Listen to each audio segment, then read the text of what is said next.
146 BC. The dust of North Africa settles over the smoldering remains of a civilization. In the ruins of Carthage, a Roman quaestor stands amidst the smoke, clutching a wax tablet. He is not counting gold coins or jars of wine. He is counting heads. 55,000 men, women, and children are bound in iron. They are the true spoils of the Punic Wars. They are not people anymore. They are calories. They are units of energy. They are the new currency of an empire that has just discovered how to outsource its survival to the conquered. In the ancient world, power was not measured by the speed of a machine or the efficiency of a factory. It was measured by the extraction of human sweat. Every stone in every monument, every grain of wheat in every granary, and every mile of every road was paid for in the currency of muscle. To build an empire was to solve a single, brutal mathematical equation. How do you force millions of people to produce more than they consume? And how do you take the surplus for yourself? Rome and China, two titans at opposite ends of the Eurasian landmass, looked at the same problem and arrived at two radically different answers. These answers would define their glory, but they would also dictate the specific, agonizing manner of their eventual collapse. In the Mediterranean, the Roman answer was the slave. By the late Republic, the Italian peninsula had become a landscape of human shadows. The traditional Roman citizen farmer, the man who held a plow in one hand and a sword in the other, was vanishing. In his place rose the latifundia. These were massive industrial-scale agricultural estates owned by the senatorial elite and worked entirely by the victims of Rome's expansion. To the Roman mind, a slave was not merely a worker. According to the jurist Varro, a slave was an instrumentum vocale, a speaking tool. They were categorized alongside the instrumentum semivocale, which were the oxen, and the instrumentum mutum, which were the carts and plows. This was a world where human life was converted into a commodity through the mechanism of the sword. The Roman economy became a shark. It had to keep moving, keep conquering, and keep enslaving just to stay alive. If the flow of new captives stopped, the engine of the state would seize. Thousands of miles to the east, under the vast yellow skies of the North China Plain, the Han Dynasty was perfecting a different kind of extraction. Here, the foundation of power was not the captive, but the peasant. The Chinese model was built on the concept of the mandate of grain. The emperor was the son of heaven, but his throne rested on the shoulders of millions of small-scale farmers who were theoretically free, yet practically shackled to the soil by a web of taxes, labor corvée, and debt. Unlike the Roman slave, the Chinese tenant farmer had a name, a family, and a place in the cosmic order. But this status came with a crushing weight. The state viewed the farmer as a biological battery.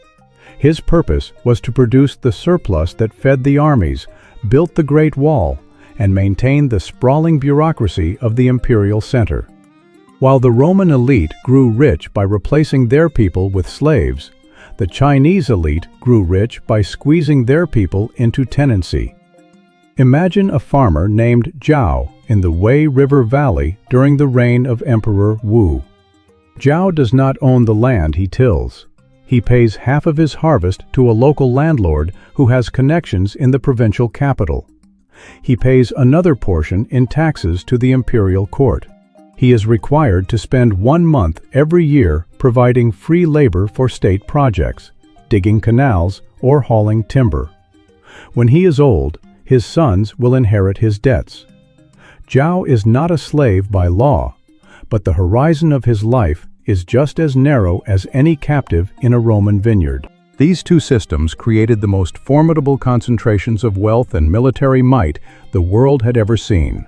Rome used its slave-driven surplus to fund a professional legionary system that could stay in the field for decades, unmoored from the seasonal cycles of planting and harvest.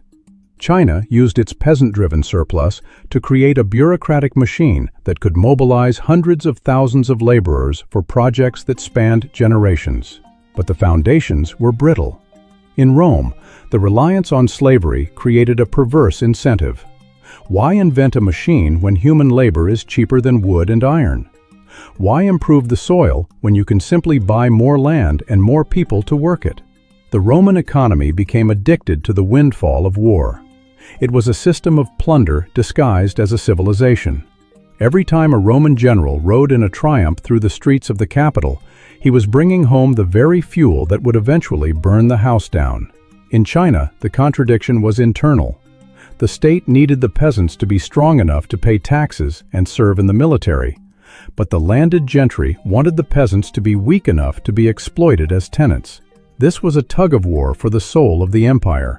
As the landlords grew more powerful, they used their influence to evade taxes, shifting the entire fiscal burden onto the shrinking class of independent farmers. The more the state squeezed, the more the farmers fled into the arms of the landlords for protection, becoming serfs in all but name. The air in the Roman grain mills is thick with flour dust and the sound of sobbing. The air in the Chinese rice paddies is heavy with the smell of stagnant water and the silent resentment of 1,000 years. Both empires are reaching their zenith. Their palaces are marble and silk. Their borders are vast. Their armies are invincible. Yet beneath the surface of this golden age, the structural rot is already beginning to spread. The Roman master and the Chinese landlord are both feasting on a future they are unknowingly destroying. They have built their heavens on a very specific kind of hell, and the bill for that labor is about to come due. The transition from a society of citizens to a society of subjects and shadows was not a sudden event, but a slow, tectonic shift that altered the very chemistry of ancient life.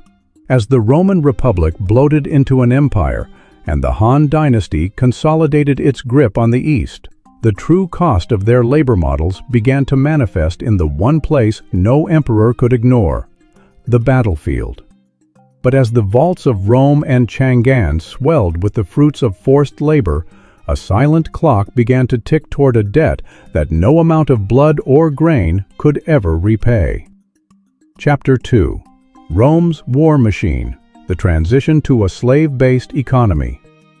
The iron-shod sandals of a Roman legionary do not just crush the grass of a foreign field. They crush an entire way of life. For centuries, the Roman Republic was a modest patchwork of small holdings. It was a nation of Cincinnatus figures, men who would wipe the sweat of the plow from their brows only to pick up a gladius when the hills of Latium were threatened. These were the assidui, the landed citizens who had a stake in the soil and a duty to the state. Their labor was their own, and their service was a temporary sacrifice for the common good. But as the 3rd and 2nd centuries before the Common Era unfolded, the very nature of Roman existence began to warp under the heat of perpetual mobilization. The wars were no longer local skirmishes against neighboring tribes. They were transcontinental marathons. A farmer from the outskirts of Rome would be conscripted and shipped to the mountains of Spain or the plains of North Africa. He would remain there for 5, 10, sometimes 20 years. While he was away, blood and iron were being converted into a different kind of capital. Back in Italy, his small plot of land lay fallow. The weeds grew tall, the roof of his farmhouse sagged, and his family fell into the suffocating embrace of debt. Meanwhile, the commanders he followed and the senators who directed the wars were accumulating wealth on a scale that the ancient world had never seen. They were not just bringing back gold and silver, they were bringing back the very people they had defeated. The shift was subtle at first, like a slow-moving tide, but it soon became a tsunami of human misery.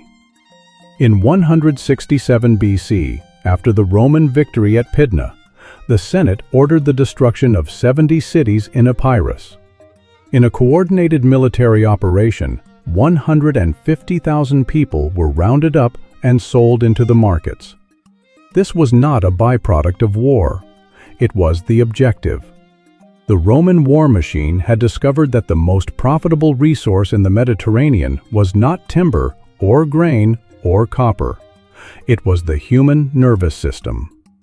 This influx of captives fundamentally broke the Roman middle class. The wealthy elite, the optimates, used their war spoils to buy up the neglected lands of the absent soldiers.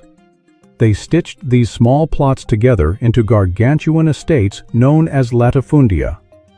But these new landlords faced a problem. If they hired free Roman citizens to work the land, those citizens could be called away for military service at any moment. A free laborer was a liability. He had rights, he required a wage, and he might be gone by the next harvest.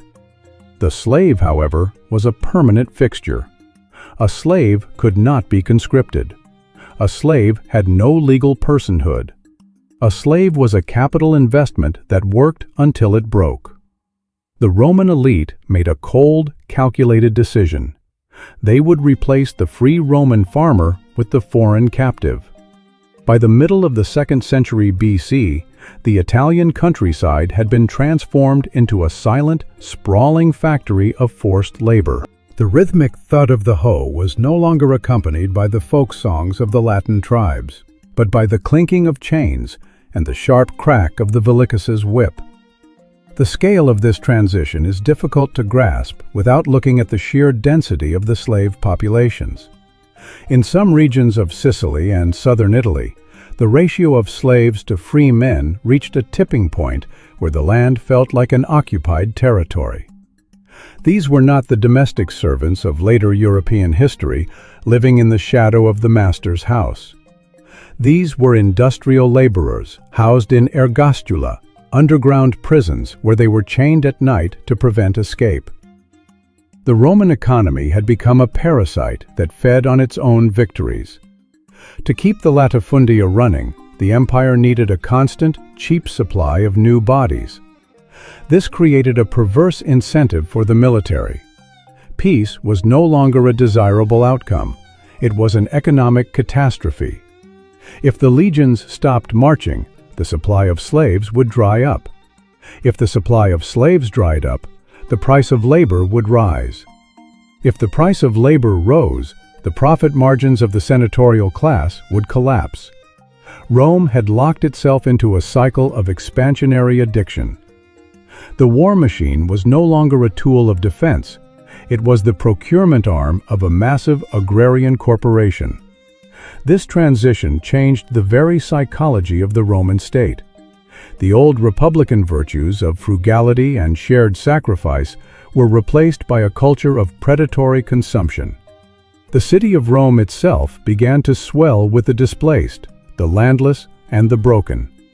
The soldiers who returned from the wars found that they had conquered the world only to lose their homes to the very slaves they had captured. These displaced veterans flooded into the capital, creating a volatile, angry urban underclass, the proletarii. They were citizens with the right to vote, but with no means to eat. To prevent them from tearing the city apart, the state had to provide them with subsidized grain and entertainment. This created a second layer of economic dependency. The empire now needed slaves to produce the grain, and it needed more conquest to pay for the grain that kept the idle citizens from revolting. The Roman elite looked at this system and saw a masterpiece of efficiency. They had successfully outsourced the toil of civilization to the conquered. They lived in villas decorated with Greek marble, served by Syrian cooks, and entertained by Thracian gladiators. They had achieved a level of luxury that seemed to defy the limits of the natural world, but they had done so by hollowing out the core of their own society. They had replaced a resilient, self-sustaining population of citizen farmers with a fragile, high-maintenance system of mass exploitation. The slave-based economy was a machine with no brakes. It required the constant destruction of neighboring cultures to function. It was a model of growth that relied entirely on the exhaustion of external resources. In the fields of Sicily, a slave named Eunice looks toward the horizon. He is a Syrian, once a man of standing, now a numbered tool in a vineyard.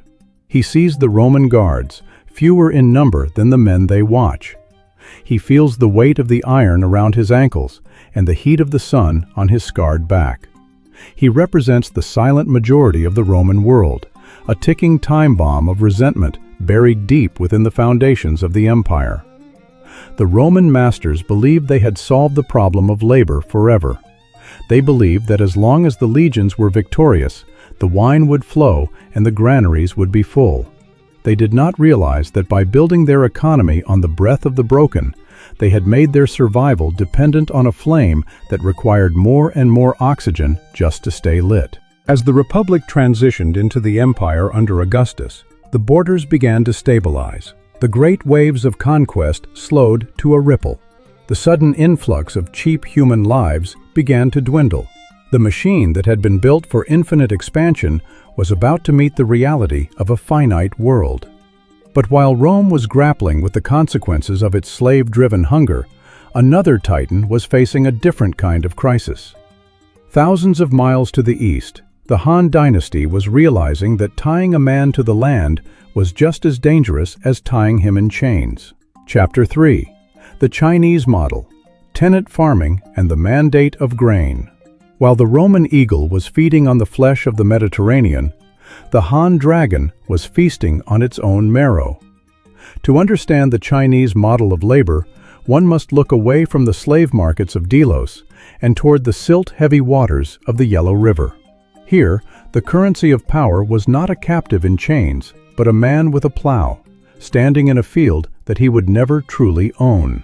In the year 81 BC, a group of scholars and officials gathered in the imperial capital of Chang'an for what would become known as the Salt and Iron debates. They were arguing over the soul of the empire. But at the heart of their dispute was a single, terrifying question. Who owns the sweat of the peasant? The Chinese system was built on a foundation that looked, on the surface, far more humane than the Roman latifundia. In the eyes of the Han state, the peasant was the most important member of society, second only to the scholar official. He was the producer. He was the nourisher. He was the source of all wealth. But this elevated status was a golden cage. The state did not want to enslave the farmer because it was far more efficient to let him believe he was free while taxing the very life out of him. Imagine a man named Feng. He lives in a small village in the Shandong Peninsula. Unlike the Roman slave, Feng has a family name. He has ancestors to whom he offers sacrifices. He has a small plot of land that his grandfather cleared from the wilderness. But Feng is not a man. He is a fiscal unit. Every year, the imperial bureaucracy calculates exactly how much grain Feng can produce. They subtract the bare minimum he needs to keep his children from starving, and they take the rest. This was the mandate of grain. The emperor's legitimacy did not just come from the heavens, it came from the granaries. If the granaries were full, the empire was stable. If they were empty, the mandate was lost. To ensure those granaries stayed full, the Han state created a web of control that was far more sophisticated than any Roman chain. The first strand of this web was the land tax. It was a percentage of the harvest, usually 1/30th in the early Han, but rising as the state's ambitions grew. On top of this was the poll tax, a flat fee for every head in the household. Then came the corvée, the labor tax. For 1 month every year, Feng was required to leave his fields and work for the state. He would haul stones for the Great Wall, dig irrigation canals that stretched for hundreds of miles, or serve as a porter for the armies on the northern frontier. While Feng was away serving his labor debt, his own fields went untended. The weeds grew. The irrigation ditches choked with mud. To survive the winter, Feng would have to borrow grain from the local wealthy family, the Hao Chang. These were the landed gentry, families who had used their connections to the bureaucracy to accumulate vast tracts of land. The interest rates were predatory. A loan of 10 bushels of grain in the spring might require 20 bushels in the autumn.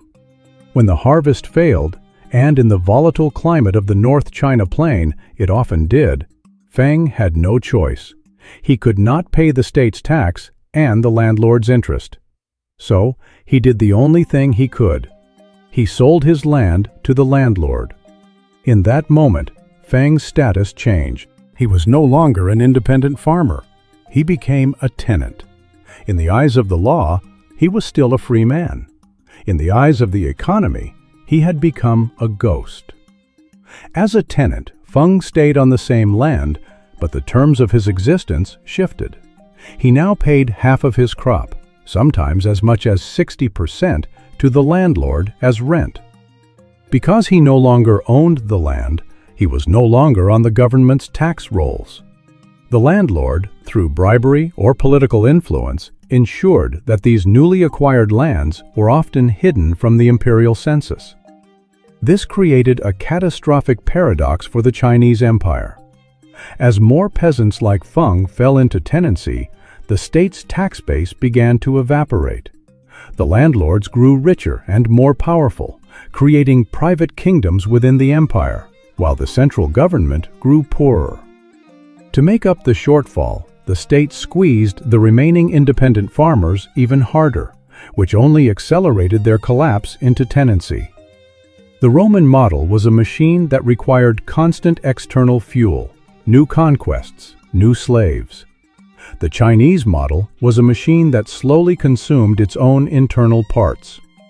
It was a process of land concentration that turned a nation of smallholders into a nation of serfs. The landscape of China began to change.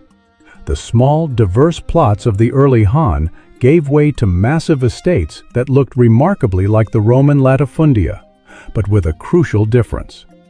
The workers were not foreign captives. They were the very people whose ancestors had built the empire. These tenant farmers were tied to the land not by iron, but by debt and the lack of any other place to go. The landlord provided protection. In a world of nomadic raids and corrupt local officials, the great estate was a fortress. The tenant farmer traded his freedom for the hope of a full belly and a roof that didn't leak. But the cost was the stagnation of the entire civilization. Just as in Rome, where slave labor stifled technological innovation, the abundance of cheap tenant labor in China made progress unnecessary. Why develop better harvesting tools when you can simply demand more hours from your tenants? Why improve the efficiency of the soil when you can simply buy more land from a neighbor who has fallen into debt? The Chinese bureaucracy, the most advanced administrative system in the ancient world, became a weapon used against its own people. The census was no longer a tool for planning. It was a tool for extraction. The officials who were supposed to protect the peasants were often the cousins or brothers of the landlords who were exploiting them. The brushstroke of a clerk could be more lethal than the sword of a soldier. By the mid-Han period, the inequality had reached a breaking point. In the palaces of Chang'an, the elite wore silks so fine they were like mist, and they ate from jade bowls. In the villages, the tenant farmers were eating husks and wild grass. The social contract, the idea that the emperor protected the people in exchange for their labor, was being shredded. This was not a system of production. It was a system of exhaustion. The soil was being exhausted by intensive farming without rest. The people were being exhausted by taxes and labor. The state was being exhausted by the constant struggle to reclaim its revenue from the hands of the gentry. The mandate of grain was failing. When the granaries were empty, the people did not just starve. They looked to the horizon for a new leader, a new order, or a way to burn the old one down. The tenant farmer, once the backbone of the empire, was becoming its greatest threat. He was a man with nothing left to lose, standing in a field of resentment that stretched from the Yellow River to the Yangtze. The Roman master and the Chinese landlord had both achieved the same result through different means. They had created a world where the many toiled so that the few could dream. But while Rome looked outward for its next victim, The Chinese Empire was beginning to realize that the most dangerous enemy was already inside the gates, holding a hoe and waiting for the rain to stop. The structural rot was now complete, and the two greatest empires on Earth were about to discover that their labor models had built a ceiling they could never break through. The stage was set for a collision between the limits of the Earth and the greed of the state, a crisis where the weight of the grain would prove heavier than the weight of the sword. Chapter 4.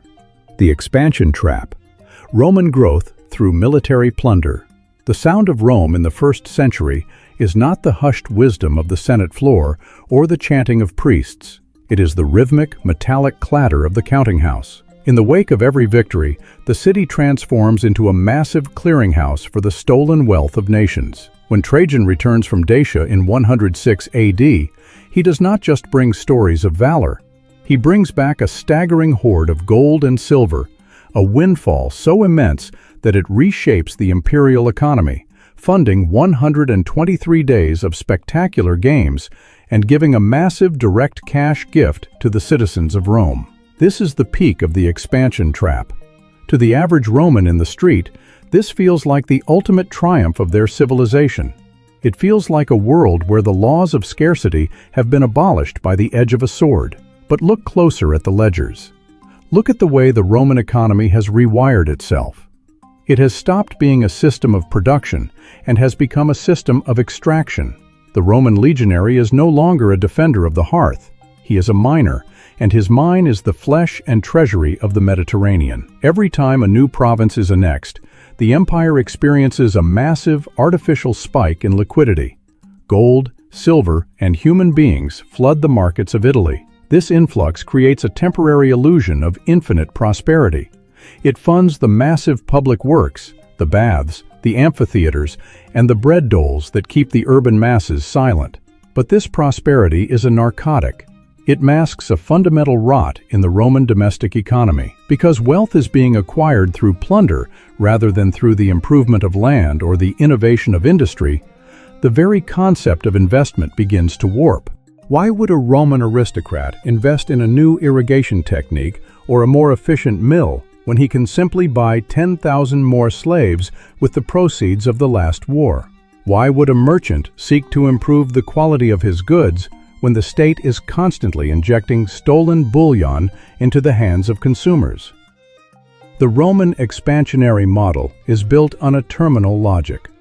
It requires a frontier that is always moving, always swallowing new kingdoms.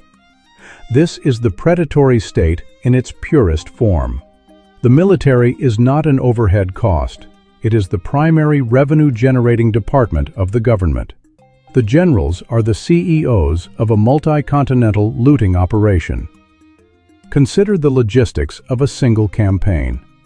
A legion moves into Gaul or Mesopotamia. It destroys the local infrastructure, seizes the royal treasuries, and rounds up the population. The best of these captives are sent to the slave markets of Rome and Delos. The gold is melted down into coins. This capital is then used to pay the soldiers, who spend it in the local economy, which in turn is taxed to pay for the next campaign. It is a closed loop of destruction that can only be sustained if there is always a new victim over the next hill. But as the empire reaches its maximum extent under the Nerva-Antonine dynasty, the map begins to fight back. The low-hanging fruit has all been picked. To the north lie the dark, impenetrable forests of Germania, lands with no cities to sack, no treasuries to seize, and a fierce population that is more expensive to capture than they are worth on the slave block. To the east lies the Parthian Empire, a sophisticated peer competitor that can give as good as it gets. To the south is the Sahara, and to the west, the infinite Atlantic. Rome has hit the geographic wall, and it is here that the expansion trap begins to snap shut. When the flow of plunder slows, the Roman state faces a terrifying realization. Its entire fiscal structure is predicated on a surplus that no longer exists. The massive military machine, which was once the source of the empire's wealth, suddenly becomes its greatest burden. The legions still need to be paid, fed, and equipped, but there are no more Dacian gold mines to seize to cover the bill. The economy, which has spent 2 centuries addicted to the cheap labor of war captives, begins to seize up. The price of slaves starts to climb. In the early Republic, a slave was a disposable commodity, cheaper than a good workhorse. By the 2nd century, as the supply of war captives dwindles, the cost of human labor skyrockets. The latifundia, those massive industrial farms that replaced the Roman middle class, find their profit margins evaporating. The Roman elite, who have forgotten how to manage a productive economy, respond with the only tool they have left, the debasement of the currency. If they cannot steal gold from their neighbors, they will steal value from their own people. They begin to shave the silver content of the denarius, replacing it with copper. It is a slow-motion suicide. The inflation that follows is not just a financial crisis, it is a social one. The professional soldier, whose loyalty was bought with the promise of plunder and a stable pension, finds that his pay is becoming worthless. The urban poor find that their bread dole is no longer enough to keep the hunger at bay. The system of mass exploitation that seemed so efficient when the legions were marching forward now begins to cannibalize itself. The Roman master looks at his vineyard and realizes he can no longer afford to replace the slaves who die of exhaustion. He begins to look at the free poor, the very citizens the empire was supposed to serve, and wonders if he can bind them to the land instead. The transition from the slave to the colony, the tenant farmer tied to the soil, begins not as a humanitarian reform, but as a desperate attempt to find a new source of forced labor in a world where the supply of foreign captives has run dry. This is the irony of the Roman triumph. The very victories that made the empire the master of the world also made it a prisoner of its own greed. By choosing the easy path of plunder over the hard path of internal development, Rome built a civilization that was essentially a house of cards. It was a magnificent marble-clad structure, but it lacked a foundation. It was a giant that had to keep eating its neighbors just to keep its own heart beating. As the 2nd century draws to a close, the silence on the frontiers becomes more ominous than the sound of battle. The borders have stopped moving. The supply of human energy has peaked. The Roman world is about to discover what happens to a shark when it stops swimming. The expansion trap has closed, and the empire is trapped inside with its own decaying shadow. But thousands of miles away, the Han Dynasty is facing a mirror image of this catastrophe. While Rome is starving for new blood from the outside, the Chinese Empire is being choked by the blood it has already shed within its own borders. The peasant, once the pride of the Middle Kingdom, is being transformed into something far more dangerous than a slave. The mandate of heaven is beginning to tremble, not from a foreign invasion, but from the weight of 1,000,000 broken plows. The tax collectors are returning from the provinces with empty hands, and the landlords are building walls that the emperor's law can no longer climb. The 2 greatest experiments in human organization are reaching the same terminal point from opposite directions. One is dying of a lack of victims, the other is dying of an excess of them. The stage is set for a collapse that will redefine the meaning of power for 1,000 years. The shadows are lengthening over the fields of Italy and the plains of China alike. The Golden Age was a loan that is now being called in, and the interest is to be paid in the only currency the ancient world truly understood: the survival of the state itself. The era of the great looting is over, and the era of the great reckoning has begun. The elites of Rome and Luoyang look to their borders and see only enemies, unaware that the real threat is the silence of their own empty markets. Chapter 5. Tied to the Soil: The Rise of Chinese Serfdom and Land Tenure. A free peasant did not become tied to the soil overnight. It was a gradual, suffocating erosion of dignity, measured in seasons of bad weather and the relentless accumulation of interest.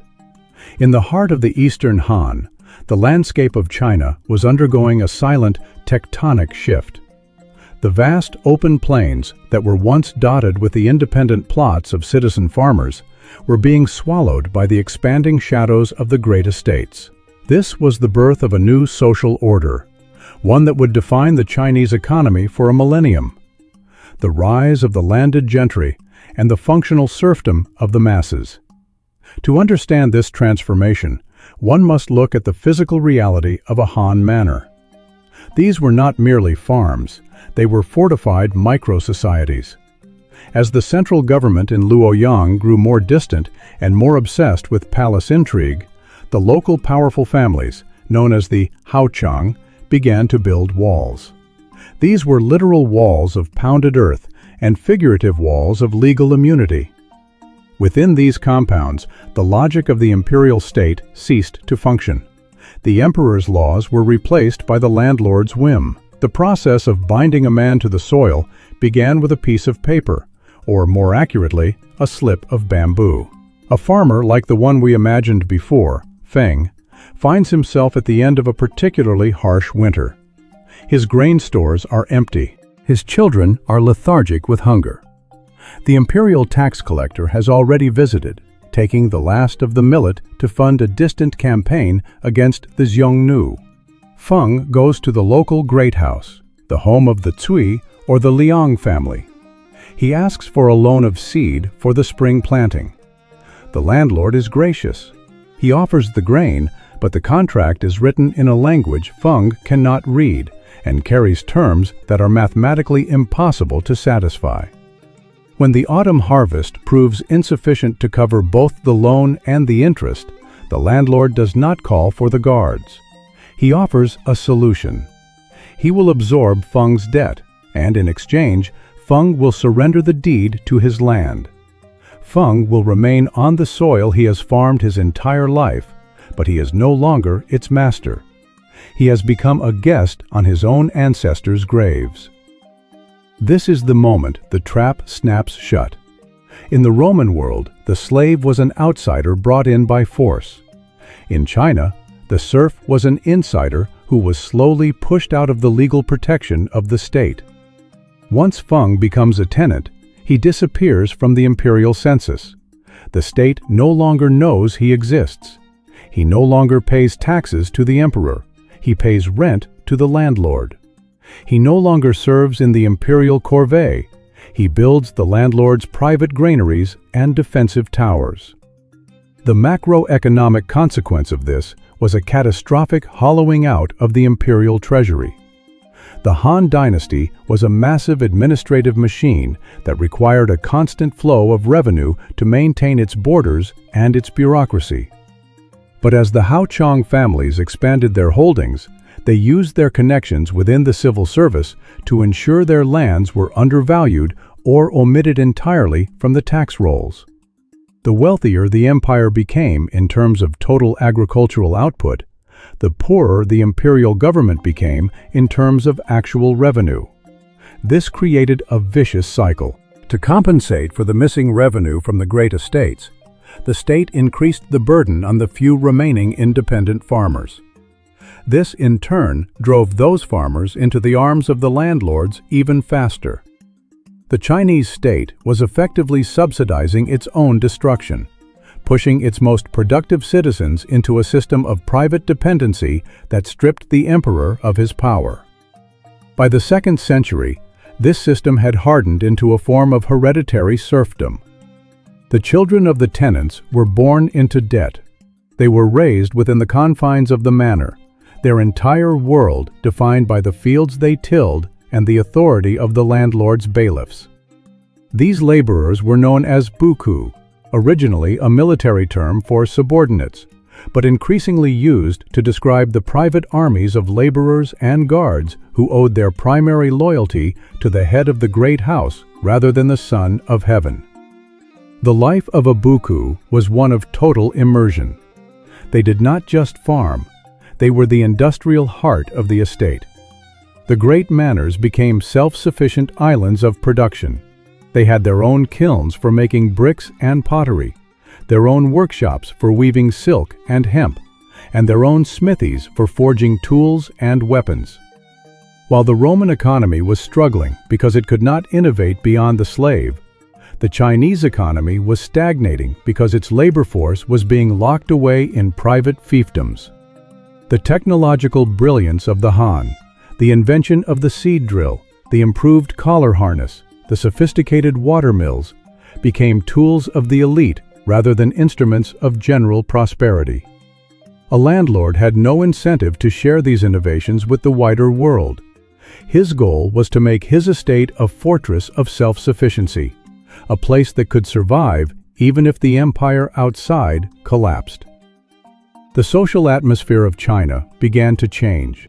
The old Confucian ideal of a society of harmonious smallholders was replaced by a rigid hierarchy of patronage. The landlord was the father figure, the protector, and the judge. He provided the grain that kept the tenants alive during famines, and in return, he demanded absolute obedience. This was not the chattel slavery of Rome, where a man was a thing, but it was a psychological and economic binding that was just as difficult to break. A tenant could not leave the land because he had no land to go to, no resources to start over, and a debt that would follow him to his grave. The landscape itself reflected this shift. The countryside was no longer a patchwork of diverse crops and small villages. It became a series of massive monocultural plantations designed to maximize the landlord's surplus. The biodiversity of the smallholding disappeared, replaced by endless rows of wheat and millet destined for the landlord's private storehouses. The soil, pushed to its absolute limit to satisfy the twin hungers of the state and the gentry, began to lose its vitality. In the imperial capital, the scholars and officials watched this process with a mixture of helplessness and complicity. Many of these officials were themselves younger sons or cousins of the very Haochong families they were supposed to regulate. When an idealistic official tried to conduct a land survey or a new census, he often found himself blocked by a wall of local resistance. Records were burned, witnesses were intimidated, and the official himself might find his career or his life abruptly ended. The Han state was losing its grip on the most fundamental element of its power, the land. The mandate of heaven was being carved up into private parcels. The emperor was becoming a figurehead, presiding over a bureaucracy that controlled less and less of the actual territory of the empire. The real power lay in the hands of the men who controlled the grain and the people who grew it.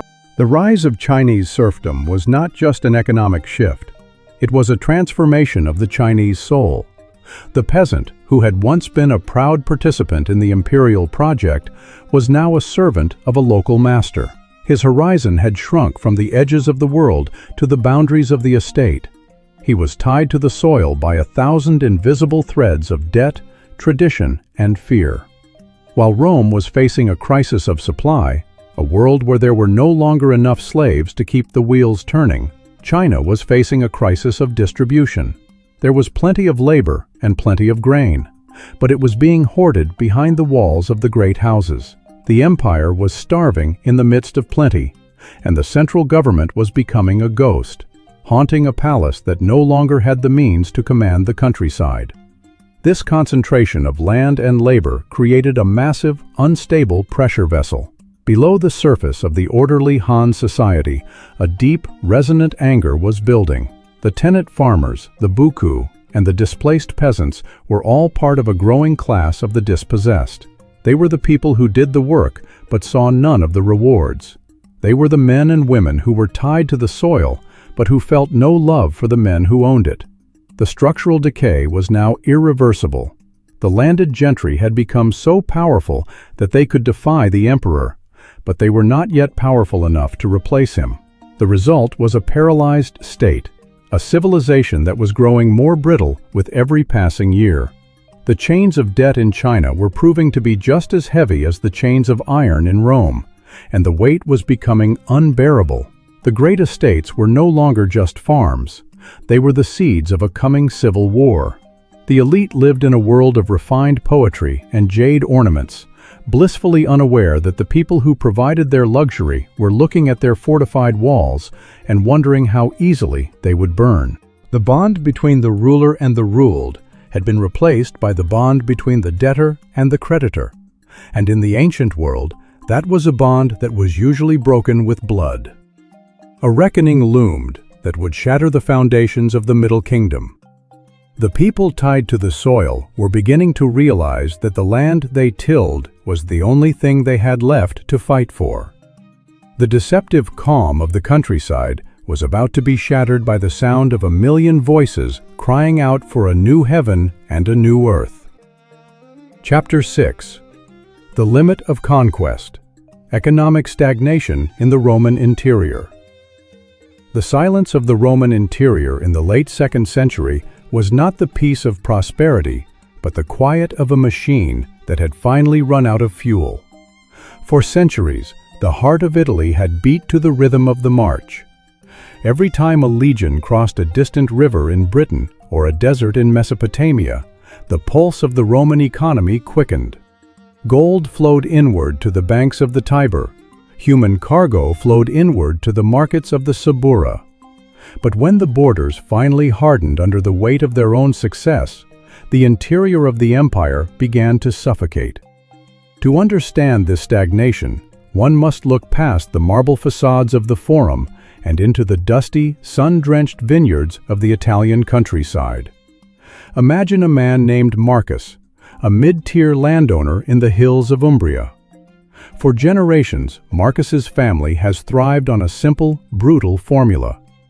They bought land cheaply from bankrupt citizen farmers who were away fighting wars, and they worked that land with slaves bought cheaply from the proceeds of those same wars. To Marcus, a slave was not a human being, he was a tool with a voice. He was a depreciating asset that could be replaced as easily as a broken plow.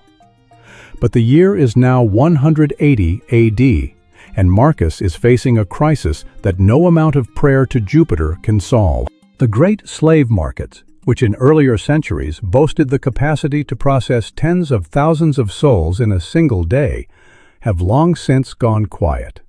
The supply of captives has dried up because the legions are no longer winning territory. They are merely holding it. The price of a healthy male laborer has tripled in a decade.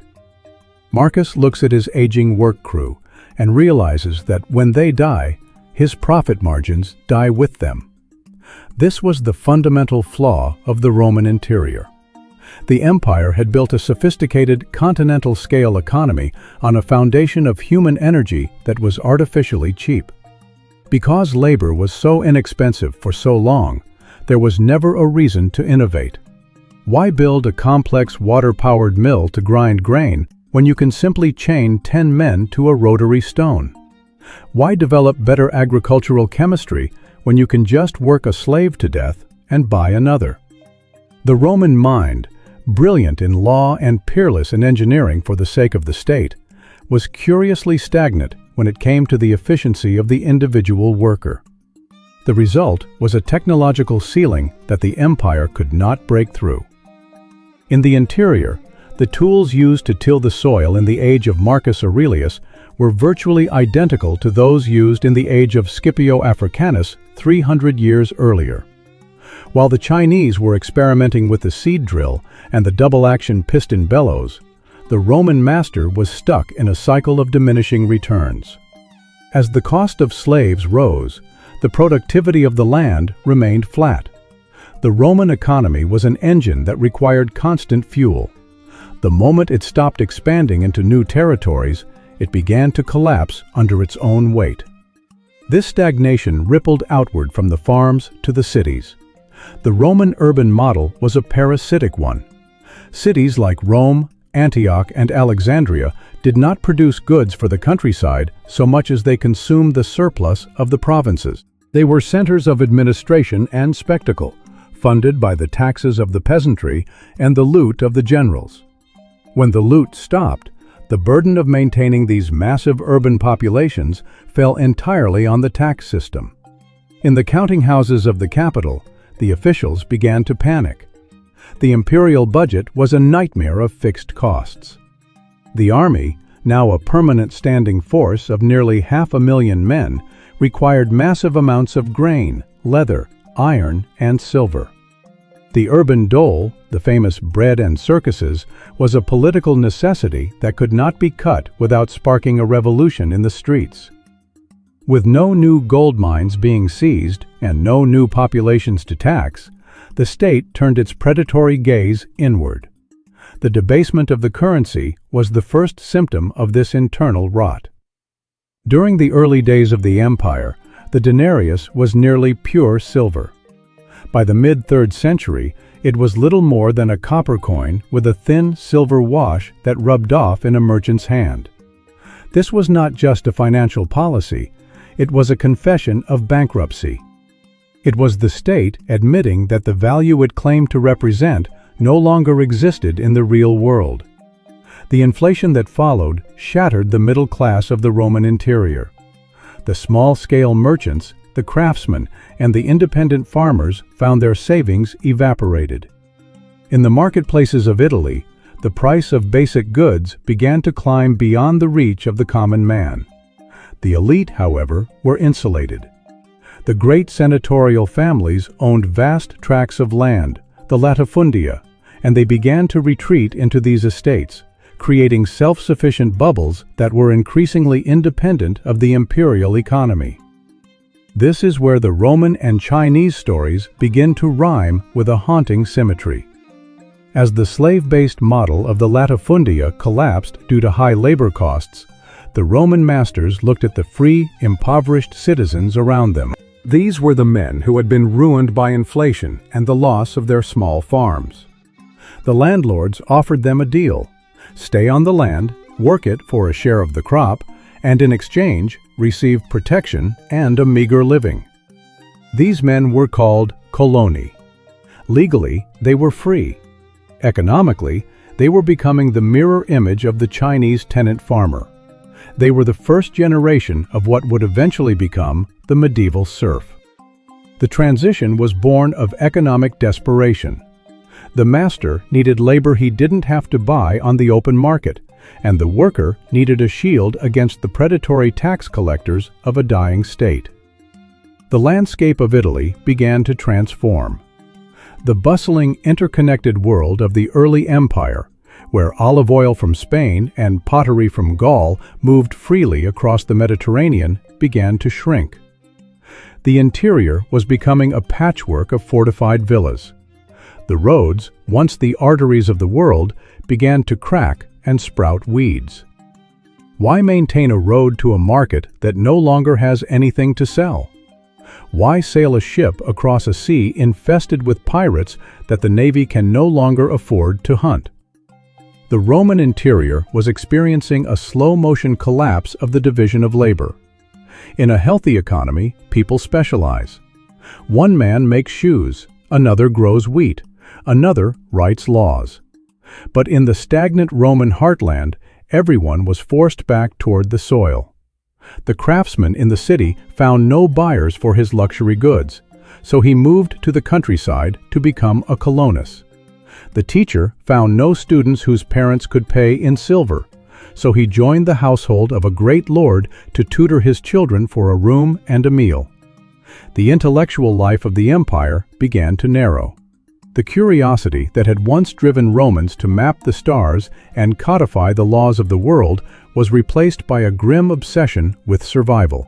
The literature of the period is filled with a sense of weariness, a feeling that the world has grown old and the sun is setting on the human race. This was the psychological price of stagnation. When growth stops, hope becomes a luxury that the poor cannot afford, and the rich no longer value. The Roman state, sensing its own weakness, became more intrusive and more violent. The tax collectors, known as the curiosi, became a hated secret police, prowling the provinces to squeeze every last drop of value from a population that had nothing left to give. They taxed the land, they taxed the people, they even taxed the very air, according to some bitter contemporary accounts. But you cannot tax wealth that is not being created. You can only redistribute the existing poverty until there is nothing left to redistribute. The empire had reached its limit. It was a giant with a massive, armored body and a heart that was slowly failing. The expansionary machine had been so successful that it had consumed all its rivals, leaving it with no one to plunder but itself. The interior of the empire, once the source of the legions that conquered the world, was now a hollow shell, filled with debt-ridden tenants and paranoid aristocrats. The tragedy of the Roman interior was that it had all the ingredients for a different path. It had the literacy, the legal framework, and the engineering skill to move toward an industrial or at least a more efficient agricultural model. But the long addiction to the easy wealth of conquest had atrophied the muscles of innovation. The Roman elite were like a man who has lived his whole life on an inheritance. When the money finally runs out, he realizes he has never learned how to work. As the 3rd century dawned, the crisis of the interior became a crisis of the soul.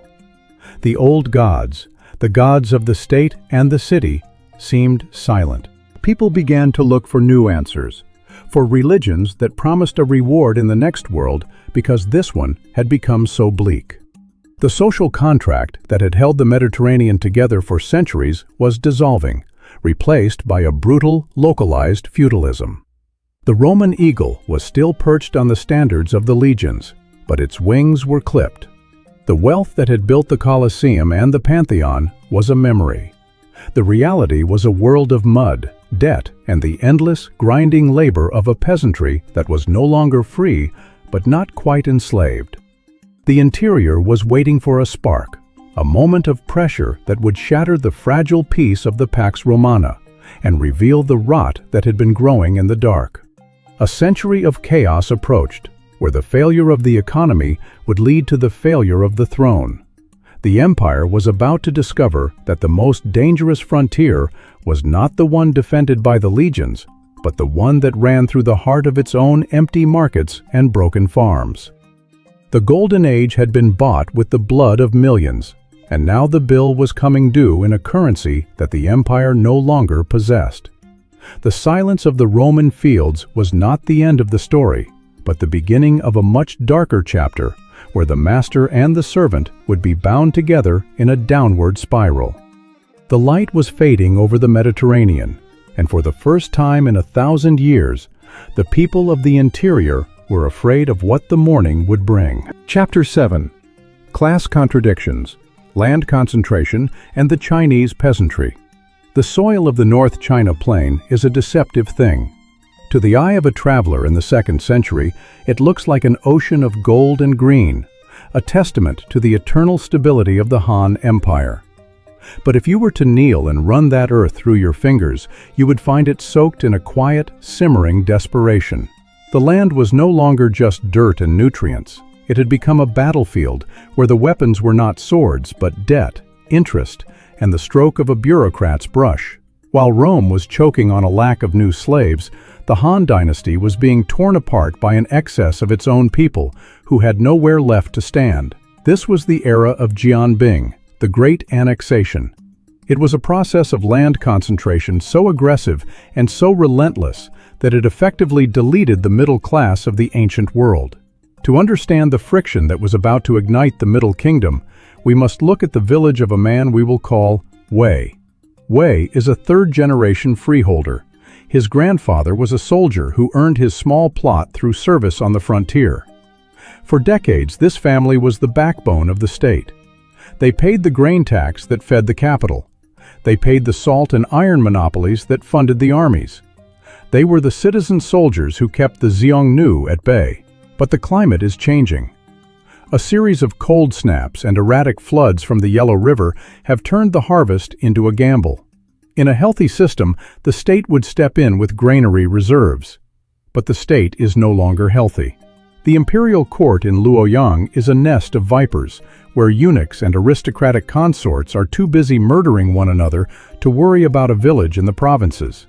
When the floods come, Wei has no buffer. He goes to the local great house, the estate of the Zun family. The Zun patriarch is a man of culture.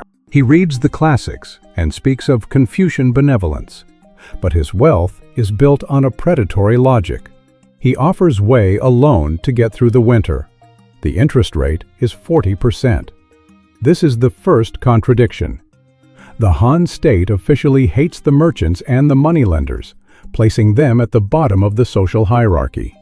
Yet the landed gentry, the very men who run the government, have become the ultimate usurers. They use their private wealth to cannibalize the very peasantry that the emperor relies on for his power. By the next season, Wei's debt has doubled. He cannot pay. The Sun family does not send a bailiff to arrest him. That would be too crude. Instead, they offer a contract of commendation. Wei will hand over the title to his land. In the eyes of the law, the land now belongs to the Sun estate. Because the Sun family has meritorious service and high-ranking cousins in the capital, their land is exempt from most taxes. Suddenly, the land that once supported the emperor's treasury is now invisible to the tax collector. Wei is still farming the same dirt, but he is now a tenant. He pays half of his crop to the Sun family as rent. The state, seeing its tax base shrinking, does not lower its demands. Instead, it increases the burden on the few remaining freeholders like Wei's neighbors. This is the macroeconomic death spiral of the Han. The more land the great houses annex, the heavier the tax burden becomes on the remaining independent peasants.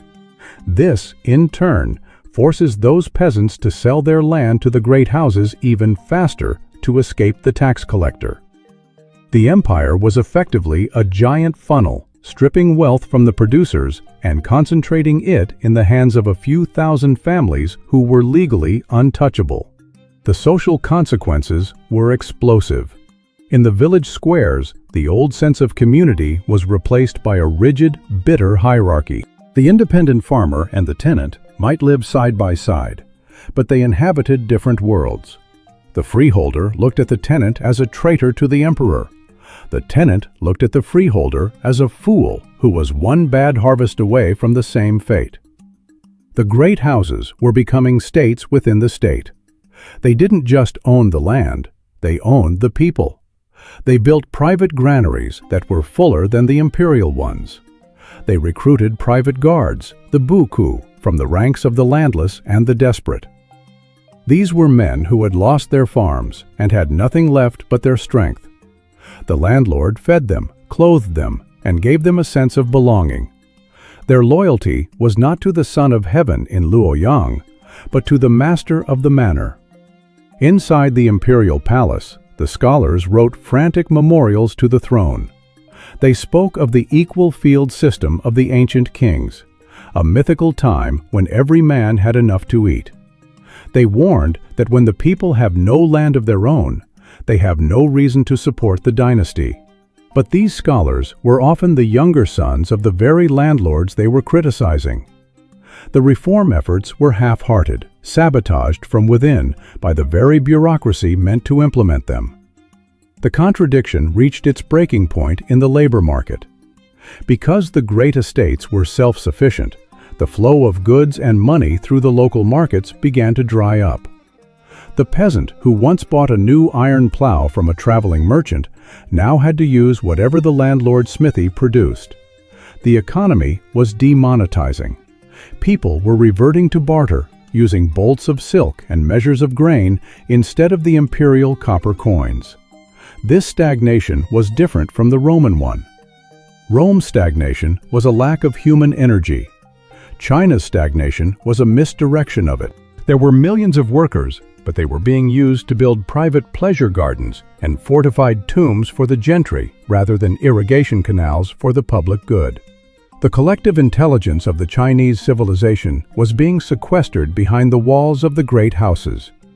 The psychological toll on the peasantry was immense.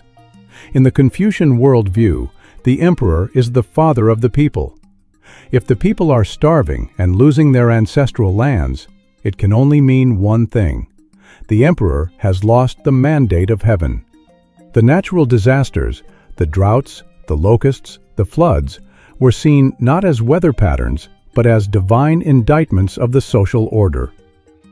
A new kind of anger began to circulate in the fields. It was no longer the simple frustration of a man who is hungry. It was the righteous fury of a man who feels the universe itself is out of balance. Secret societies began to form in the shadows of the grain silos. They spoke of the azure heaven being dead and the yellow heaven about to rise. They mixed folk religion with a primitive form of communism, promising a world where land would be held in common and no man would owe interest to another. The landlords, sensing the tension, did not loosen their grip. Instead, they tightened it. They increased the size of their private militias. They built their manor walls higher and thicker. They began to treat their tenants not as neighbors, but as a hostile, occupied population. The bridge between the ruler and the ruled had been burned, and the only thing left was the raw exercise of power. The Han Dynasty was now a house with a magnificent roof and a foundation of rotting wood. The elite were living in a golden age of poetry, calligraphy, and philosophy, while the men and women who provided the silk for their robes and the wine for their cups were living in a state of permanent structural mourning. The concentration of land had reached its logical conclusion. A tiny minority owned everything, and the vast majority owned nothing but their resentment. The state was bankrupt, the army was a collection of private mercenaries, and the peasantry was a powder keg waiting for a spark.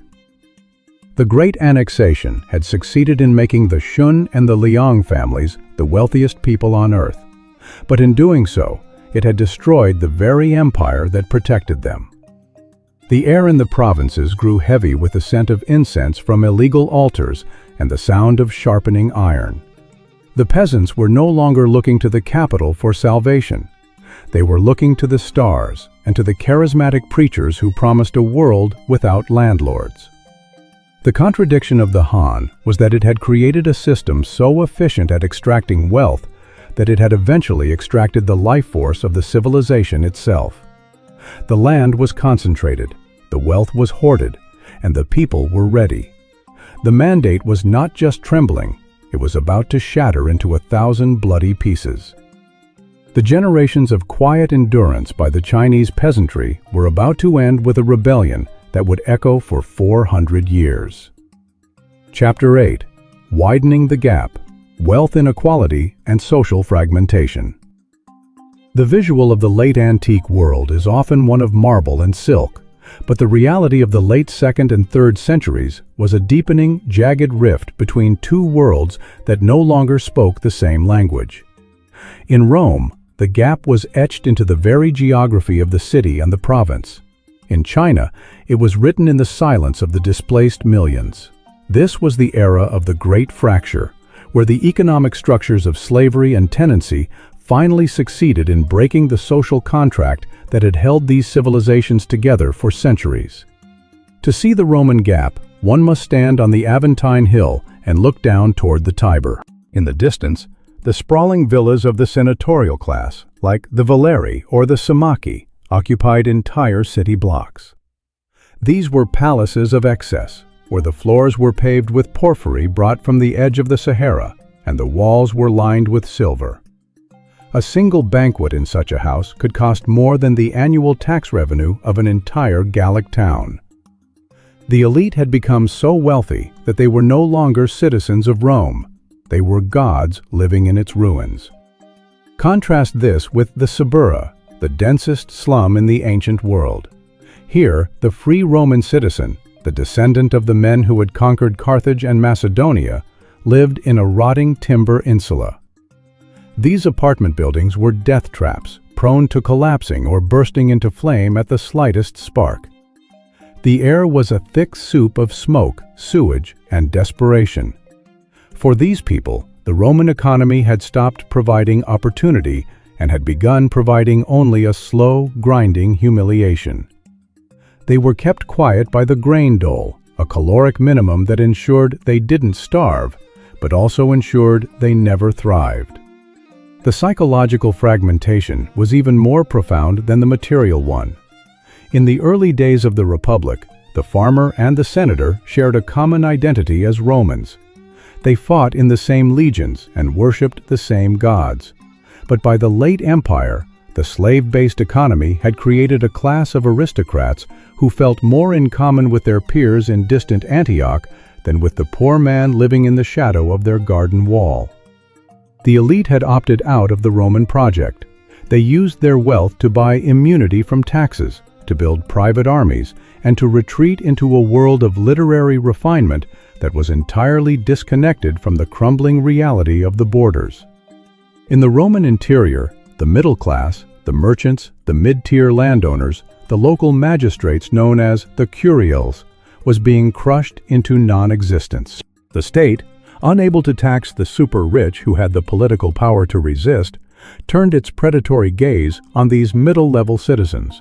They were made personally responsible for the tax shortfalls of their districts. If the peasants couldn't pay, the magistrate had to pay from his own pocket. This led to a bizarre and tragic phenomenon. The very people who should have been the backbone of the imperial administration began to flee. They abandoned their homes, changed their names, and even tried to sell themselves into slavery or join the church just to escape the burden of their status. The social ladder had been broken. You were either a predator or you were prey. Halfway across the world, the North China Plain was experiencing a fragmentation that was less about urban decay and more about the total erosion of the village collective. The Chinese Gap was defined by the rise of the floating people, the Lu Min. These were families who had lost their land to the great annexations and had been forced onto the roads. They were a ghost population, numbering in the millions, drifting from province to province in search of work or a scrap of food. To the imperial government in Luoyang, the Lu Min were a nightmare. They didn't pay taxes, they didn't show up on the census, and they were a constant source of instability. But to the great landed houses, the Hao Cheng, the Lu Min were a blessing. They were a source of desperate, ultra-cheap labor that didn't even require the long-term commitment of a formal tenancy agreement. A landlord could hire a gang of Lu Min to clear a forest or harvest a field for the price of a bowl of millet, then cast them back onto the road when the work was done.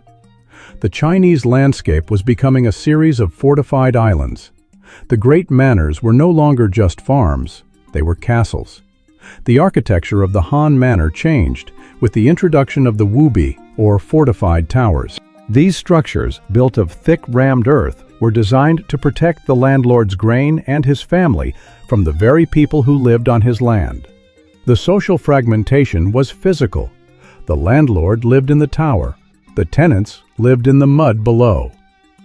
They looked up at the battlements not with a sense of pride in their protector, but with a cold, calculating resentment.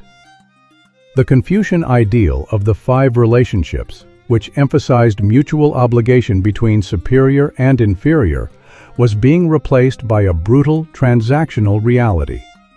The landlord provided the means of survival, and in exchange, he demanded the total surrender of the tenant's autonomy. The tenant, the buk, was increasingly expected to fight in the landlord's private wars. The fragmentation of the empire was not just economic, it was military. The central government was losing its monopoly on violence. Every great estate was becoming a potential rebel kingdom. In both empires, the disappearance of the middle ground led to a radicalization of the spirit. When the present offers no hope, people look to the supernatural. In Rome, the traditional civic religion, which focused on the health of the state, began to lose its grip. The poor turned to mystery cults, Isis, Mithras, and eventually Christianity, that promised a dignity in the afterlife that was denied to them in this one. The elite turned to Stoicism or Neoplatonism, philosophies of withdrawal that taught them how to remain indifferent to the collapse of the world around them. The empire was no longer a shared venture. It was a sinking ship where every passenger was looking for their own lifeboat. In China, the fragmentation took the form of Taoist millenarianism. Charismatic preachers like Zhang Zhu traveled through the villages, telling the displaced and the desperate that the world was about to be cleansed. They spoke of the way of great peace. They offered healing, a sense of community, and most importantly, a target for the people's rage. The gap between the rich and the poor had become so wide that it could only be filled with fire. The peasants were no longer asking for land reform. They were asking for the end of the world. The economic consequences of this fragmentation were a death sentence for the ancient state. A civilization is only as strong as its ability to mobilize its resources. But in both Rome and China, the resources were being hoarded. In Rome, the wealth was locked in the gold plate and the marble statues of the villas. In China, it was locked in the private granaries of the manors.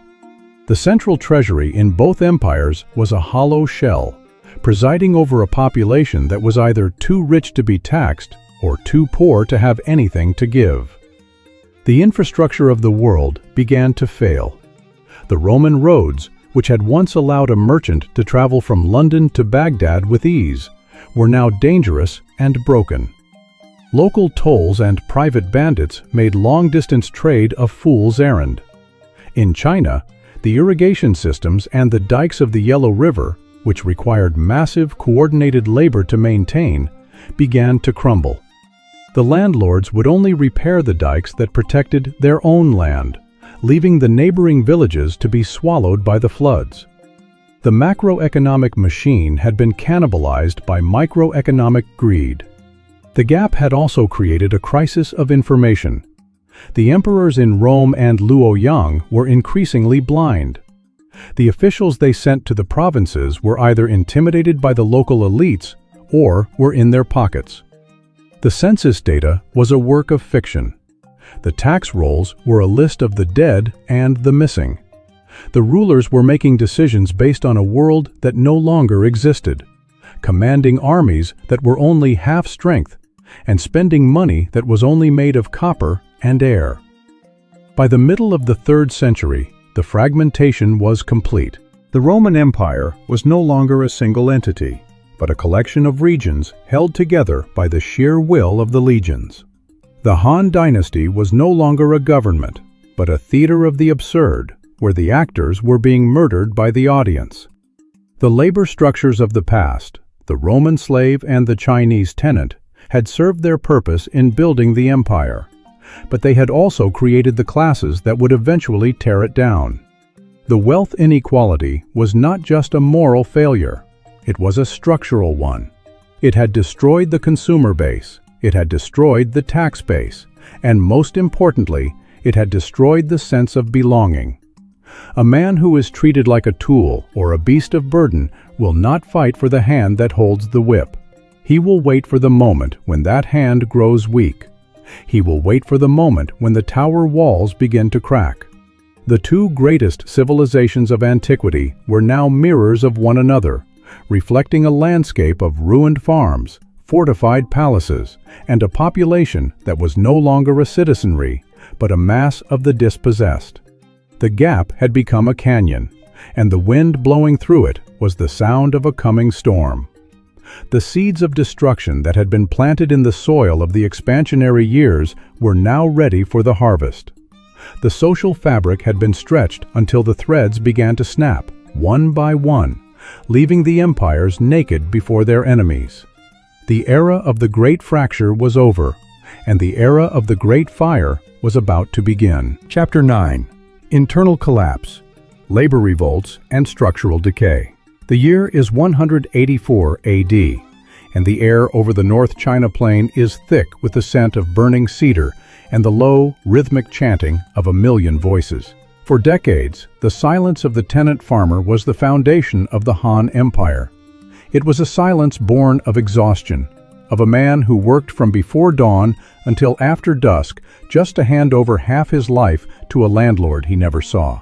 But silence has a breaking point.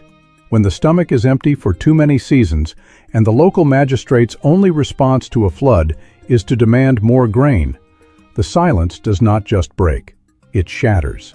The spark was a man named Zhang Zhu. He did not come with an army. He came with a bowl of charmed water and a promise. To the landless, the displaced, and the debt-ridden, he offered a vision of a world where the old, corrupt sky of the Han, the blue heaven, was dead. In its place, a yellow heaven would rise, a new era of equality and divine justice. This was not a political movement in the way we understand it today. It was a mass psychological exodus from a system that had become a parasite. Imagine a farmer who has lost his ancestral plot to the local great house.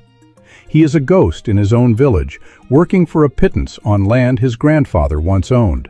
When the yellow turban messengers arrive, they don't just offer him food, they offer him an identity. He ties a yellow cloth around his head, a symbol of the earth and the coming age. In that moment, he is no longer a tenant. He is a soldier of the way of great peace. The rebellion that followed was unlike anything the ancient world had seen. It was not a border war or a palace coup. It was a cellular explosion.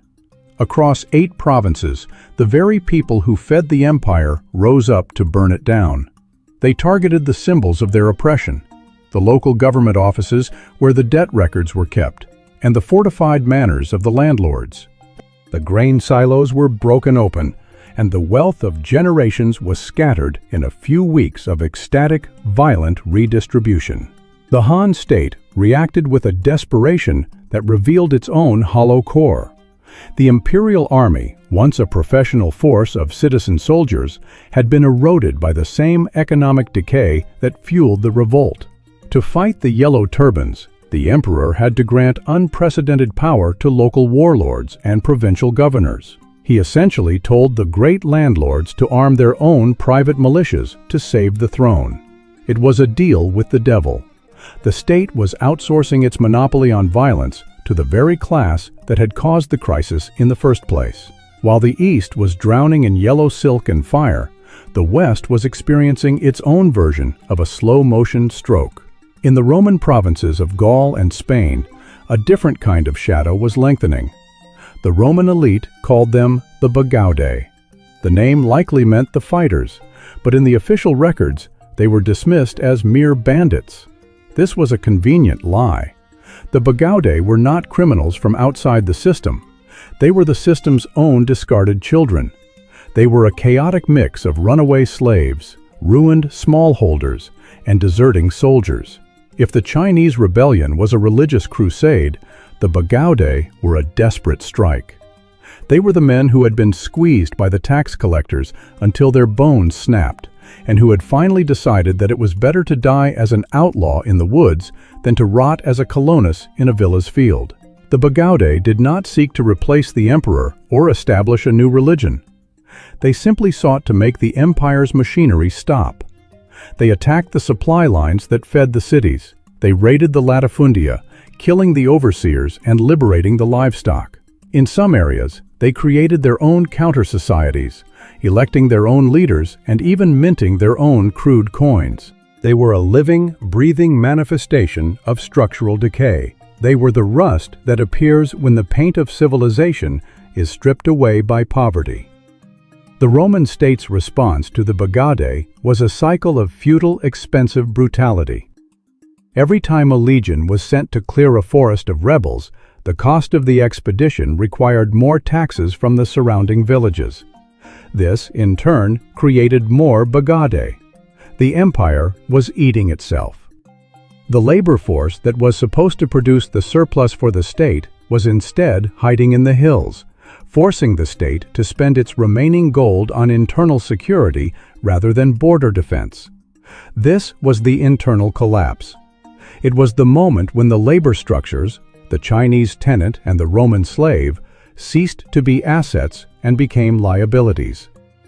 In China, the suppression of the yellow turbans left the country in the hands of regional military dictators who realized they no longer needed the emperor. The central government in Luoyang became a ghost, presiding over a map it no longer controlled. The irrigation systems, the very lifeblood of the empire, were neglected as the warlords focused on fortifying their own borders. The great machine of production had turned into a machine of war. In Rome, The crisis of the 3rd century was the economic bill for 500 years of expansionary greed finally coming due. The currency was now so debased that it was effectively worthless. In the markets of the interior, the price of wheat climbed by 200% in a single generation. The state, unable to pay its soldiers in silver, began to seize goods directly. They took the farmer's oxen, his seed grain, and his sons. The distinction between a tax collector and a looter became impossible to define. The structural decay was most visible in the cities. The Roman urban model required a constant flow of cheap labor and cheap food. As the Bagaudae and the general breakdown of security choked the roads, the cities began to starve. The grand public baths, once the pride of every Roman town, went cold because there was no one to cut the wood or transport the coal. The marble statues were broken down to make lime for mortar to build defensive walls. The city, once an open center of trade, was becoming a cage. The psychological impact of this collapse was a total loss of faith in the future. In China, the scholar officials who had spent their lives studying the classics saw their libraries burned and their traditions mocked by the rising warlords. The sense of a unified Middle Kingdom was replaced by a brutal, localized survivalism. People stopped thinking about the next decade and started thinking about the next meal. The great Han dream of a harmonious world under heaven had dissolved into a nightmare of constant, petty slaughter. In the Roman world, the collapse of the labor structure led to a radical shift in the nature of freedom. The state, in a last-ditch effort to keep the economy moving, began to pass laws that bound people to their professions. If your father was a baker, you had to be a baker. If you were a tenant on a certain plot of land, you were legally forbidden from leaving it. The distinction between the free citizen and the slave was evaporating. Everyone was becoming a servant of a desperate, dying state. The labor revolts were not the cause of the collapse, but the final symptom.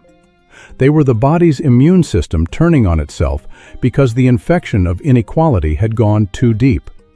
The Chinese tenant and the Roman slave had reached the same conclusion at the same time. The empire was a weight they could no longer carry. They chose to drop it, even if it meant the world would shatter at their feet. The infrastructure of the ancient world, the roads, the dikes, the ports, and the law courts, was failing not because of barbarian invasions, but because the human energy required to maintain them had been withdrawn. The worker had become a rebel, and the farmer had become a refugee. The empires were now vast, empty shells, beautiful from a distance, but filled with the sound of grinding stone and the smell of old blood. The central authorities in both Rome and Luoyang were now irrelevant. The real power lay with the men who could provide a modicum of security in a world of chaos. The landlord's manor in China and the fortified villa in Gaul were the new units of civilization. The age of the empire was over. The age of the fortress had begun. The great experiment of continental-scale economies built on coerced labor had reached its terminal point. The cost of maintaining the hierarchy had finally exceeded the wealth the hierarchy could produce. The civilizations were not being conquered, they were being liquidated by their own internal contradictions. As the fires of the rebellions burned down into glowing embers, the survivors looked out over a landscape that was unrecognizable. The roads were empty, the markets were silent, and the great cities were islands in a sea of hostile wilderness. The price of glory had been paid in full, and the receipt was written in the ruins of 1,000,000 lives. The world was about to enter a long, cold night, where the only light came from the burning of the old order. The masters had lost their grip, and the servants had lost their chains. But in the wreckage, both were about to discover that freedom in a dying world is its own kind of prison. Chapter 10. Comparative Failures: How Economic Choices Dictated the Fall. The smoke of the rebellions eventually cleared, leaving behind a world that looked the same on a map but had become hollowed out from within. In the silent aftermath of the 3rd century, both the Roman and the Han civilizations stood at a crossroads where every path led toward a cliff. The choices made centuries earlier, to build an empire on the back of the captive slave or the indebted tenant, were no longer just economic strategies. They had become the bars of a cage. To understand why these two giants fell, we must look past the barbarian migrations and the palace coups. We must look at the ledger. In Rome, the failure was one of energy. In China, the failure was one of circulation. Both empires had constructed magnificent machines of state, but they had forgotten that a machine requires a fuel that does not consume the machine itself. Consider the Roman predicament. For centuries, the Roman economy was a predatory organism. It needed the constant intake of new territory to provide the slaves that powered its industry and the silver that paid its soldiers. When the borders stopped moving under Hadrian and Marcus Aurelius, the empire began to starve. It was a predatory system that relied entirely on forward momentum. The moment the conquest ceased, the entire structure began to starve. The Roman elite had a choice. They could have revolutionized their technology, investing in water mills or steam power to replace the human engine. But why would a senator in a villa in Gaul invest in a machine when he could simply buy another 10 men? The abundance of slaves had acted as a sedative, numbing the Roman mind to the need for innovation. When the supply of slaves dried up, the economy did not adapt. It simply shrank. The cost of labor began to skyrocket, but the productivity of that labor remained stagnant. To keep the great estates profitable, the Roman landlords began to squeeze their remaining workers with a desperation that bordered on insanity. The free peasants who had survived the era of the great latifundia were now forced into a new legal category, the colonus. These were men who were technically free, but were tied to the land by debt and decree. They were the biological ancestors of the medieval serf. The Roman choice was to preserve the wealth of the few by enslaving the many. But in doing so, they destroyed the very thing that made Rome a superpower, the consumer. A slave or a colonus does not buy fine pottery from North Africa or silk from the East. They do not participate in the market.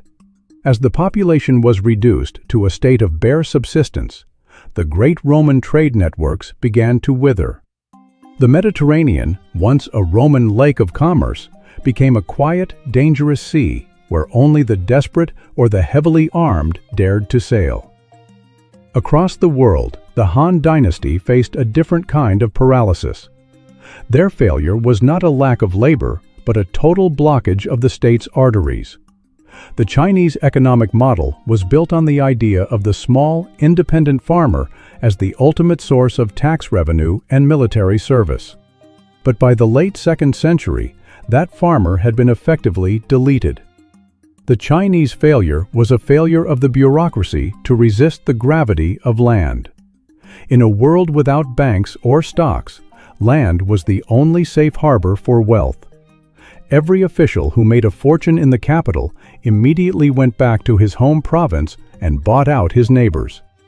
The state, which relied on these same officials to collect taxes, found itself in a situation where its employees were also its biggest tax evaders. The choice the Han made was to allow the privatization of the empire. They permitted the great families to build private armies, private granaries, and private legal systems. By the time the central government realized it was being cannibalized, it was too late. The wealth of China was no longer flowing to Luoyang. It was being hoarded in the fortified manors of the provinces. This led to a catastrophic breakdown in the state's ability to respond to crisis. When the Yellow River breached its dikes, the central government had no money to repair them. When the nomads on the frontier grew restless, the state had no grain to feed the border guards. The economic choices of the elite had created a situation where the empire was a giant with a massive brain, but no hands. It could see the problems coming, but it no longer had the resources to move its own limbs. The comparative failure of both empires can be seen in the death of the middle class. In Rome, the curiales, the local leaders who kept the towns running, were hunted into extinction by the tax collector. In China, the freeholding families who had been the backbone of the Confucian order were driven into tenancy or banditry. In both cases, the center was hollowed out. There was only the super rich and the super poor, with nothing in between to hold the structure together.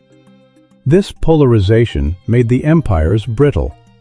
A healthy society can absorb a shock, a bad harvest, a lost battle, a plague. But a society divided into predators and prey has no resilience. When the Germanic tribes crossed the Rhine or the Xiongnu crossed the Great Wall, they weren't hitting a solid wall. They were hitting a sheet of glass that had already been cracked by centuries of economic injustice. The Roman army of the 5th century increasingly relied on barbarian mercenaries, as wealthy landowners preferred to keep citizens tied to the fields as agricultural labor rather than lose them to conscription. The Chinese soldier of the Three Kingdoms era was a private retainer of a warlord because the emperor could no longer guarantee his next meal. The economic choice to prioritize the elite over the producer had effectively disarmed the civilization. There is a tragic irony in the fall of these two empires. Both Rome and China were victims of their own success. They had created systems of extraction so efficient that they eventually extracted the very foundations of their power. They had focused on the accumulation of wealth rather than the circulation of it. They had treated labor as a commodity to be exploited rather than a resource to be nurtured. In Rome, the empire didn't just fall, it dissolved into 1,000 tiny pieces. The great villas became the centers of local life, and the idea of a central government became a distant, fading memory. In China, the empire shattered into 3 warring kingdoms, beginning a 400-year period of fragmentation and blood. The light of the ancient world was going out, not because of a lack of brilliance, but because the fuel had been hoarded by those who refused to share it. The fall was not a single event, but a long, agonizing realization that the old way of doing things was no longer possible. The slave-based economy of Rome and the tenant-based economy of China had reached their natural limits. They had grown as far as they could by pressing down on the people at the bottom, and now the weight was too much for the earth to bear. The economic choices of the past were now the ghosts of the present, haunting the ruins of the forums and the palaces. The price of empire had been paid, but the goods had never been delivered. The survivors were left to pick through the wreckage of a world that had chosen profit over people and power over sustainability. As the old borders faded and the great cities grew silent, a new world was struggling to be born from the ashes of the old. It would be a world of lords and peasants, of knights and serfs, a world that would take 1,000 years to rediscover the secrets of the ancients. The Great Collapse was complete, but the story of labor and power was far from over. The empires were gone, but the ghosts of the slave and the tenant were already busy building the foundations of the Middle Ages. Chapter 11. Legacy of Empires. Lessons from the Price of Glory. The silence that follows the fall of an empire is never truly silent. It is filled with the sound of wind whistling through the unglazed windows of abandoned villas and the steady, rhythmic drip of water in irrigation channels that no longer have a master to guide them. As the dust settled over the ruins of the Roman West and the fractured plains of the Han, the world did not simply stop, it transformed. The price of glory had been paid, and the receipt was a new, darker reality for the millions who remained. We look back at these two titans not merely to count their legions or admire their monuments, but to understand the fundamental law of human organization they both eventually broke. That law is simple. A civilization is only as sustainable as the dignity and viability of its labor. When Rome chose the slave and China chose the debt-bound tenant, They were not just making economic decisions. They were signing a death warrant for their own future, centuries before the final blow was struck. The most haunting legacy of the Roman slave system was not just the cruelty of the lash, but the total paralysis of the Roman mind. For 500 years, the brightest spirits of the Mediterranean world were diverted away from the problems of production. Why invent a better plow when you can simply buy 5 more men from the markets of Delos? Why study the mechanics of steam or the chemistry of soil when human muscle is the cheapest commodity on the ledger? This was the great Roman stagnation.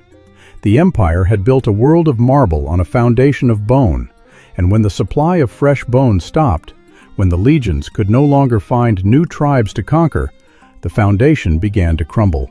The Roman elite had become addicted to a form of wealth that required constant, violent expansion. Without it, they turned their predatory instincts inward.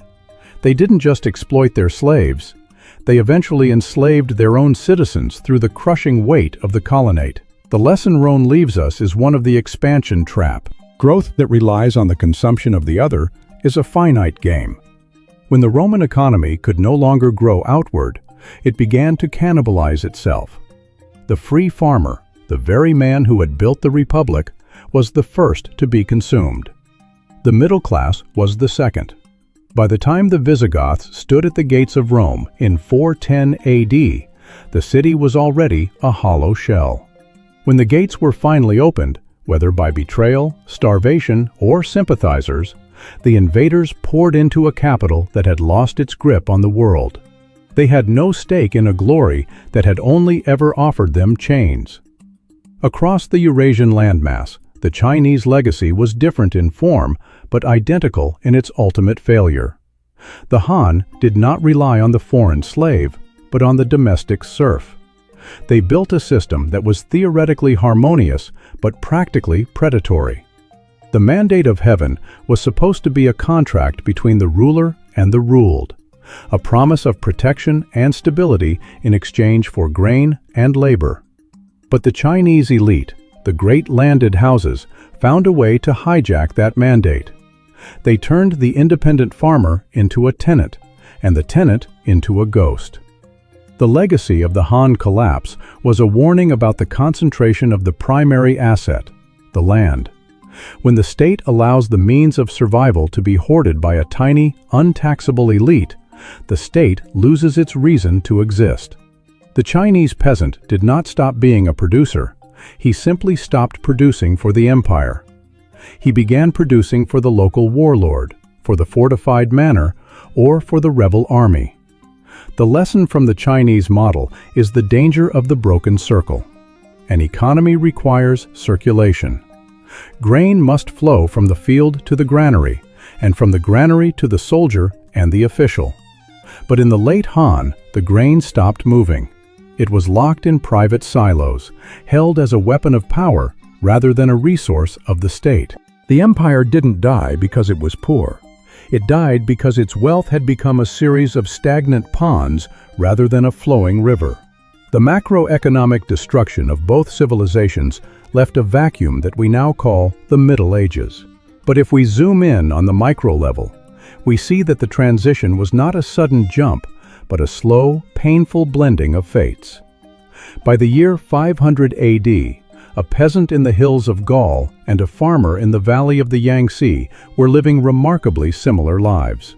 Both were tied to a local lord.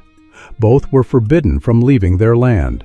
Both saw the central government as a distant, mythical entity that offered nothing but the occasional demand for tax. The slave and the tenant had met in the middle. They had become the medieval serf. This was the true price of the ancient world's glory. 1,000 years of localized subsistence living, where the grand dreams of continental trade and universal law were replaced by the narrow horizons of the manor and the village. The failure of the ancient labor structures had effectively reset the clock of human progress. There is a profound irony in how these empires are remembered. We see the Colosseum and the Great Wall as symbols of strength, but to the eyes of the historian, they are monuments to a desperate struggle against internal decay. The Colosseum was a distraction for a displaced urban population that had no work because slaves did it all. The Great Wall was a desperate attempt to protect a frontier that the state could no longer afford to man with loyal citizens. The legacy of these empires is a mirror held up to our own time. It asks us, what is the true cost of our prosperity?